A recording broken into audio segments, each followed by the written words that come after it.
lot of ways, 2020 is kind of going to be the last year of NASCAR pretty much as we've always known it. It's the last year of the Gen 6 car. It's the last year of a lot of the track agreements. 7-time champ Jimmie Johnson has announced this is going to be his last year. It could even be the last year that the France family owns NASCAR. And so while 2020 might still look pretty similar to past NASCAR seasons, there will still be some surprises. As with any major sport, every season, there's some big shockers throughout the year. And in today's episode, I'm going to give you guys my 5 big bold predictions for the 2020 NASCAR season. This is going to be a fun one.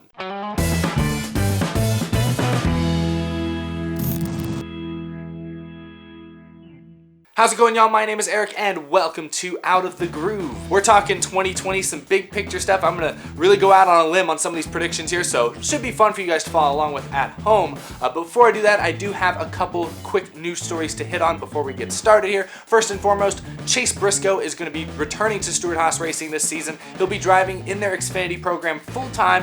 Hasn't been announced yet whether he'll be in the 98 or the 00 number car, but either way, he will be racing full-time for SHR. He's going to be their only full-time participant in the Xfinity Series, but Ford development driver, good to see him taking the next logical step, full-time Xfinity. He had some good runs, especially on the road courses last year. Other bit of news, later this week, NASCAR will be running another next-gen test. I'll probably do a video shortly after this test to discuss what we've seen, what comes out of it. Media is closed off, but they're probably going to, NASCAR's probably going to post some stuff to their social medias, on TV, the way they have been doing for these other tests. It's the first test, though, of the next-gen car on a mile and a half. They'll be at Homestead Miami Speedway. They've not revealed who the driver testing the car will be, but that could be interesting because we've only seen them testing the new car at shorter tracks. Seeing them at an intermediate now we could see something different, could see something new. So we'll talk about that soon, but that is happening later this week. All right, predictions time. 2020, like I said earlier, is kind of going to be the last year of the current era of NASCAR. 2021 has the potential to really shake things up, and NASCAR might look very different going forward. But even if we just stop here and look at 2020, it might feel like we're just trying to bridge the gap between the old and the new. Sure, it might just be a forgettable year on the surface, but we've got some very interesting storylines this year. Jimmie Johnson, the modern equivalent of the GOAT, 7-time champion, he's retiring at the end of the year. What's he going to do? He's with a new crew chief. I mean, Cliff Daniels ended the season with him last year, but this is Cliff Daniels' first full-time season with Jimmie Johnson. What can they do? Not to mention a pretty intriguing Rookie of the Year battle we're going to have. Christopher Bell, Tyler Reddick, Cole Custer, the big three from the Xfinity Series last year are all going to be in Cup this year, especially Bell and Custer are going to be in pretty competitive race cars, playoff contending race cars for sure. Reddick, we'll see what he can do with RCR. He might be RCR's last hope at becoming relevant again. So a lot of interesting storylines even on the rookie front, which is kind of a nice change of pace from the last couple of years. Chevy has a slightly newer version of the Camaro on track this year, so that'll be something to keep an eye on. There's a lot of stuff. Plus the schedule is different, very different this year. We're not ending the year at Homestead. In fact, we're going to Homestead in March this year. We're ending at Phoenix. So playoff schedule's a little different. The regular season schedule's different. Daytona is now the regular season finale, which is going to be pretty crazy, pretty intense. So there's still a lot of changes. 2020 is really going to feel like its own year. I feel like this is kind of going to feel like a one-off season when we go back and look at this in the history books. But there are going to be some interesting storylines this year for sure. So today, I want to take a step back and give you guys my opinion, my 5 big, bold predictions. We're going to talk about some drivers, we're going to talk about some business stuff, and then I want to hear what you guys think in the comments. If you think any of my predictions are way off base, if you think any of my predictions perhaps could come true, I want to get your opinions as well. So let's get rolling. Let's start with number 5, my first big, bold prediction for 2020. I'm going to pick on Martin Truex Jr. here to start, just a little bit here. Sorry, Truex fans. I predict that Martin Truex Jr. will win 3 or less races here in 2020. It's going to be his second year in the 19 car for Joe Gibbs Racing, but the big difference is that Cole Pearn is gone. But this is the first year since 2014 that Martin Truex Jr. will not be working with Cole Pearn as his crew chief. Cole Pearn, remember, retired shockingly a few weeks back. James Small has been promoted from the team's lead engineer into the role of crew chief, but he's an unproven guy who does not have very much crew chiefing experience in his career, and I think that right there, swapping Cole Pearn with James Small, is going to show a very significant, dip in performance for that 19 team. Here's the thing, in racing, but also in other sports, a lot of people like to debate whether or not, for example, Bill Belichick or Tom Brady, who is more responsible for the Patriots, dynasty in the NFL. On the NASCAR side of things, Chad Knaus or Jimmie Johnson, who would you give more credit to for Jimmie Johnson's, 5 straight championship runs, 7 total who deserves the most credit? Is Chad Knaus giving Jimmie Johnson the best race cars, or is Jimmie Johnson really getting more out of those 48 cars than most drivers would be able to? Those are debates that are going to go on forever and ever, and I think another debate that needs to be had is whether or not Cole Pearn is really the most responsible for Martin Truex Jr.'s success here in recent years. So in the last 4 years, Martin Truex Jr. has won at least 4 races every single year. He won 4 races in 2016, 8 in 2017 when he won the championship. He won 4 races in 2018, and then last year he won 7. So Martin Truex Jr., since he's been with Cole Pearn, has consistently found victory lane, which is why my prediction of 3 or less wins might feel kind of bold. Here's the thing, I think Martin Truex Jr. is a very good driver. I think he's a very solid, very consistent driver. He reminds me a lot of my favorite driver growing up, Matt Kenseth. Very calm, very cool behind the wheel, usually, and very consistent. Clean racer, you know the issues with Logano where he felt like a bump and run went too far. That's very, calm, cool, clean racer. That's the kind of guy Martin Truex Jr. is. He's very good, but I do think that Cole Pearn, in a lot of ways, is probably most responsible for their success the last few years. Think about it. In 2014, Martin Truex Jr. was driving that 78 car for Furniture Row Racing. They had an RCR alliance at the time, and that year Martin Truex Jr. had 0 wins. He only had 1 top 5 that entire season, and he finished 24th in points. He led a grand total of 1 laps that entire season. 1 lap, I mean, not plural. Anyway, Martin Truex Jr. in 2014 with Furniture Row was not good. Very bad. Fast forward just a few months to 2015, the team was still aligned with RCR. They were still a Chevy team. Really, the only change they made was they put Cole Pearn in as the crew chief. New guy, Cole Pearn. And in that first year with Cole Pearn as the crew chief, they went from a 24th place points team to making it to the championship 4. They won a race in the process, led over 500 laps that year. The night and day comparison from 2014 to 2015 is incredible. And the only notable change they made was Cole Pearn. So Martin Truex Jr., I think he's a very solid driver. He's decent. Remember back in his Michael Waltrip Racing days, I think back, what year is it, 2012? Martin Truex Jr. was with Michael Waltrip Racing. He finished 11th in points that year, didn't win any races. Meanwhile, his teammate, Clint Bowyer, and Clint Bowyer's good, but I wouldn't say he's an amazing driver. I think Clint Bowyer was contending for the championship that year in the same equipment. Again, I think Martin Truex Jr. is a very good, very solid driver, but let's not kid ourselves here. I think Cole Pearn has been largely responsible for that, for his, sudden meteoric success the last few years. Martin Truex Jr. 6 years ago was just another guy. I mean, honestly, we'd probably compare him to like Paul Menard 6 or 7 years ago. Okay, maybe not quite that bad, but you get my point. Martin Truex Jr. was just a decent guy 5-6 years ago. In the last 4 or 5 years, really the last 4 years since he joined up with Cole Pearn, they have been historically great. They've been incredible. And the only thing that changed was Cole Pearn came into his life. And now Cole Pearn is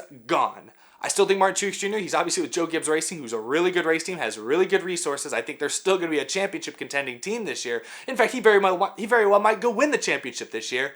But I don't think they're going to do it in the same dominating fashion they did in 2017. And I don't think Martin Truex Jr. is going to win 7 races this year like he did last year. I think Truex, if I had to put a number on it, I'd say he wins 2 to 3 races this year. 2 to 3, when he's been winning at least 4 a year for the last 4 seasons. I think that's a pretty bold prediction, but let me know what you guys think. Do you think I'm way off the mark there? Do you think Truex is still going to be as great as ever? Or do you think that team is going to struggle a little bit more? I say struggle. I still think they're going to be one of the top 5 or 6 teams in NASCAR this year. I'm not saying they're going to struggle. I'm just saying it's going to be a noticeable dip in performance now that Cole Pearn is gone. But let me know what you guys think on that one. Let's move on now to number 4, my bold prediction for 2020. I believe that NASCAR, the company, the brand, will be sold by the end of the year. It's been known now for a year or two that the France family has been looking to potentially sell NASCAR to any potential buyers. I mean, you think about other motorsports. Formula One got bought a few years ago.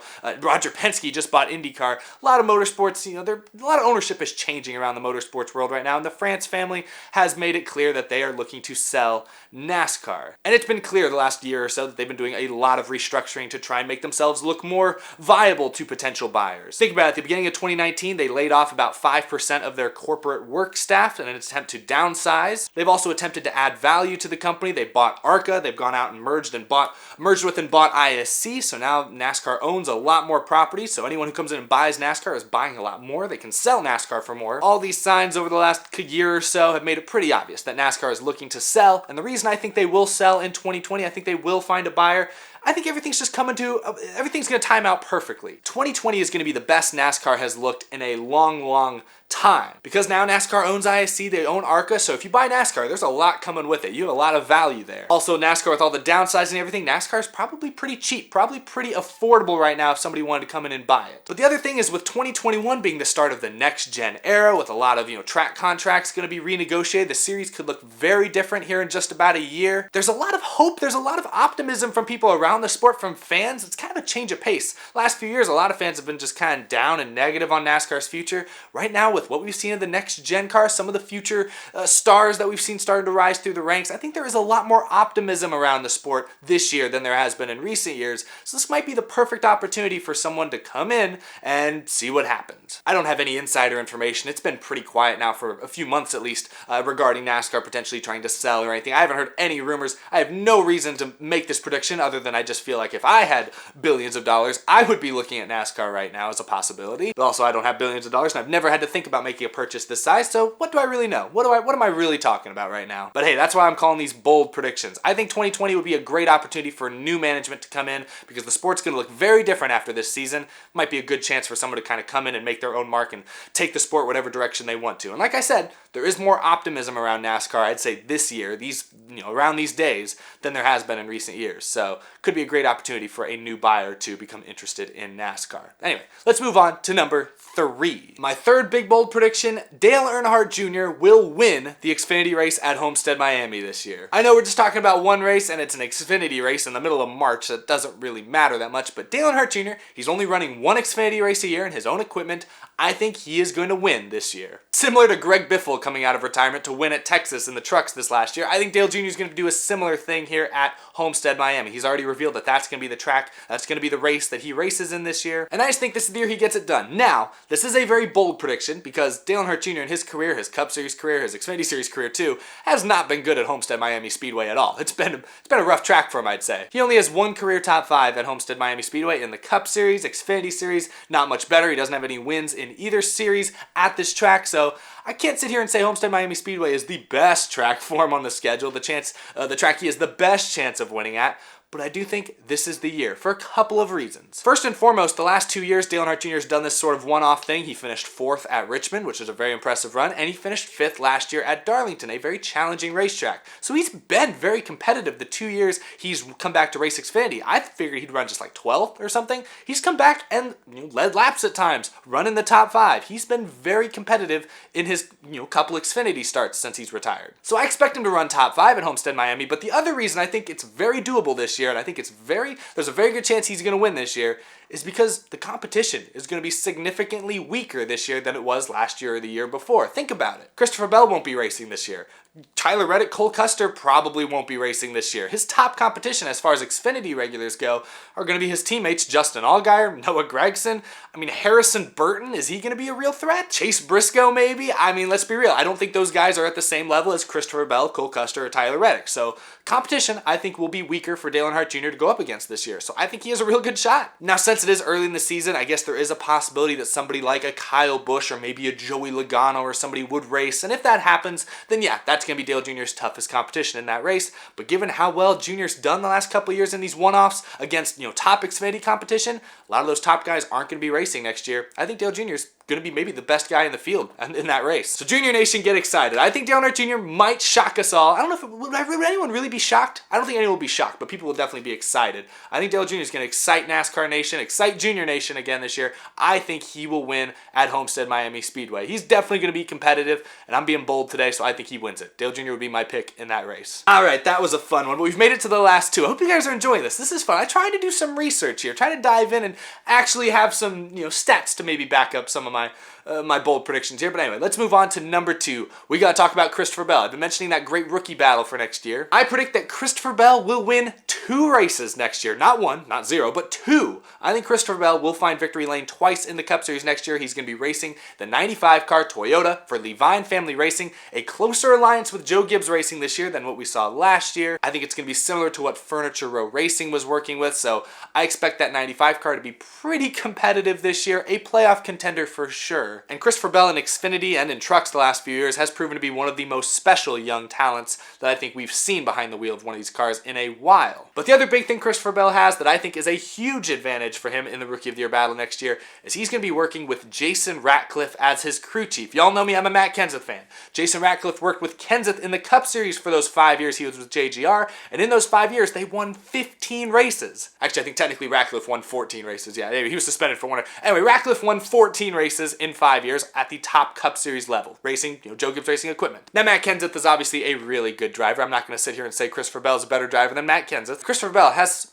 broken records the last couple years for most wins as an Xfinity Series rookie, etc., etc. He's done everything. He's won everything but a championship in his Xfinity tenure. But he worked with Ratcliffe down the Xfinity Series, so he has a rapport. He has a familiarity working with Ratcliffe, and Ratcliffe being promoted back into the Cup Series, I think is going to be a huge advantage for Christopher Bell. I think he wins 2 races next year. And you guys might say, oh, that's just 2 races. He's in Gibbs equipment. Of course he's going to win. You guys realize there's a lot of rookies that don't win their rookie season. I mean, think about it. Chase Elliott didn't win his rookie season. Eric Jones didn't win his rookie season. Suarez didn't win his rookie season. Kyle Larson didn't win as a rookie. Alex Bowman didn't win as a rookie.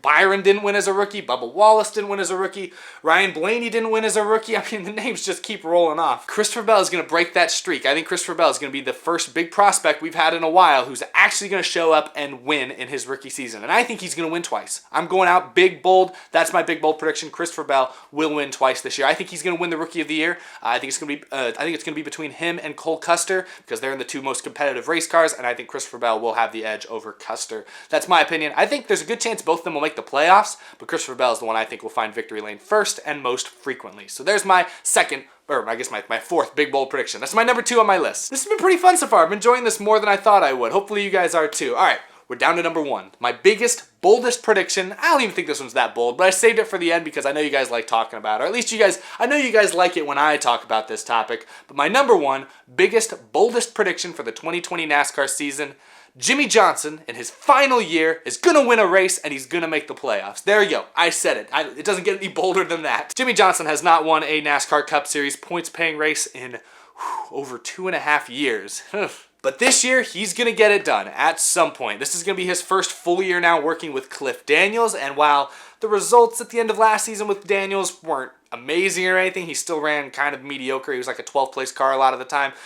I still think that Jimmie Johnson's very high on Cliff Daniels. Any chance he gets to talk about Cliff Daniels, Jimmie Johnson's saying all the right things about him. So I think Jimmie Johnson has a lot of respect for this guy. I think they have a really good relationship, really good communication over there. So if Jimmie Johnson believes in Cliff Daniels, I'll believe Jimmie Johnson. He's done enough to earn my respect in that category for sure. And they did make some performance improvements towards the end of last season. Jimmie Johnson in the final 10 race stretch, he had 4 top 10s. He had a couple other pretty good runs that were cut short by wrecks. At Texas Motor Speedway's 3rd to last race of the year, he led, I think, like 40 laps. So Jimmie Johnson had some speed at the end of this year. I think Hendrick with the new Chevrolet Camaro maybe will find something new that they haven't had before. Hendrick Motorsports towards the end of last season was looking really competitive as a whole organization. So I think Jimmie Johnson, he's going to have a shot. He is going to have a shot, and I don't think it's too much to ask Jimmie Johnson winning 1 more race. And the man's got nothing to lose. He's not racing in 2021, so if it comes down to, he has to knock a guy out of the way on the final corner of the final lap, he's going to do it. I mean, at least I would hope he would, at least. The fans would love it if he did. But that's my big, bold prediction. Jimmie Johnson will win a race and make the 16-car playoffs. I know last year I think I did a predictions video, and one of my big predictions last year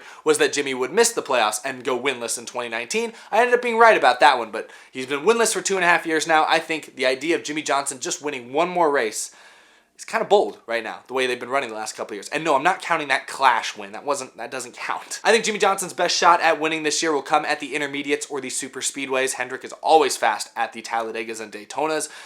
Find yourself right place, right time. Jimmie Johnson knows how to do it. But the intermediates as well. Hendrick ran pretty well at them last year. Remember, Alex Bowman won at 1.5 miles last year. I just mentioned Jimmie Johnson leading a lot of laps at Texas Motor Speedway. I think the 1.5 miles are another place where Jimmie Johnson could sneak in and grab a victory. I don't anticipate Jimmie Johnson being a championship contender next year, but I would just love in his final year if he could win a race and go out as a playoff driver, as a playoff contender. That would be a great story, and I think at this point, that's not too much to ask. Still bold to predict it, given he hasn't won a race in 2.5 years, but I don't think it's too much to ask. So I think Jimmie Johnson will win next year. There you go, Jimmie fans. See, I'm not a total Jimmie Johnson hater. I promise. I like Jimmie Johnson a lot. The performance has just not been there the last 2 years. It's hard for me to trust him. It's hard for me to trust him.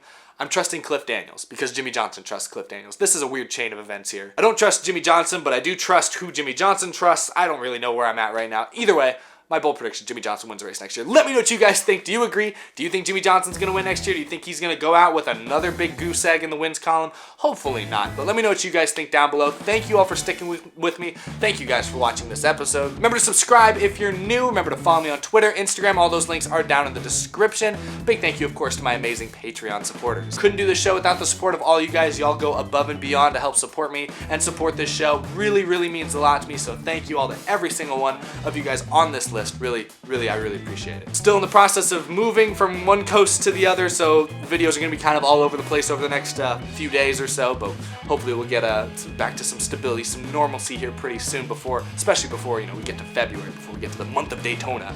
Gonna make sure I'm settled in before that, because we'll have a lot of videos coming out once the season starts, of course. But thank you all for watching. Thank you all for sticking with me. I really appreciate it. I'll see you all again very, very soon. Have a good one, y'all.